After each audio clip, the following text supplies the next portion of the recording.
The Justice Department's decision to release detailed information on CIA interrogation techniques reignited that controversy on Capitol Hill.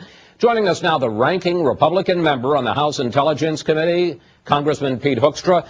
Congressman, earlier today on Fox News Sunday, former CIA Director Michael Hayden said the president's decision to release these memos represents a grave threat to U.S. national security. Do you think he's overstating it? No, I don't. I think General Hayden is absolutely correct. This has given our enemies an unprecedented access, not only into the interrogation techniques that we've used in the past and might have used sometime going into the future, but it also has given them a very crystal clear insight into the decision-making process that we employ here in the United States. I think our enemies will use this information, and it will help them plan going into the future. As we learned from General Hayden, 4 former CIA directors and the current director appointed by President Obama himself, Leon Panetta, all advised against this release. I know, and please don't give me the answer, I can't put myself in the president's head, but you've been around this town a while. Why do you think he went against these 5 CIA directors?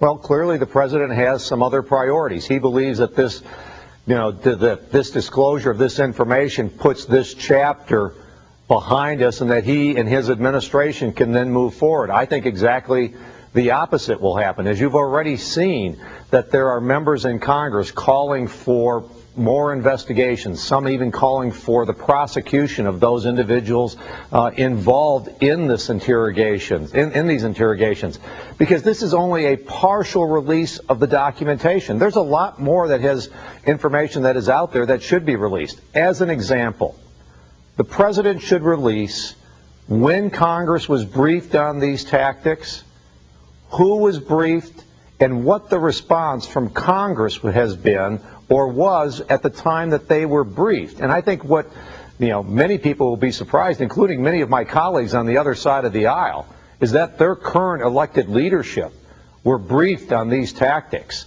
and that they signed off on them. So this was not President Bush's interrogation program. This was America's interrogation program, where congressional Republicans and Democrats and the Bush administration all thought these things were proper and necessary to do to keep America safe. Congressman, do you think, you said that this is not the end of it, it's just the beginning with the release of these documents. Do you think we're going to see a flood of congressional investigations, of further lawsuits, that we're going to bog down in these memos and the interrogation for some period of time?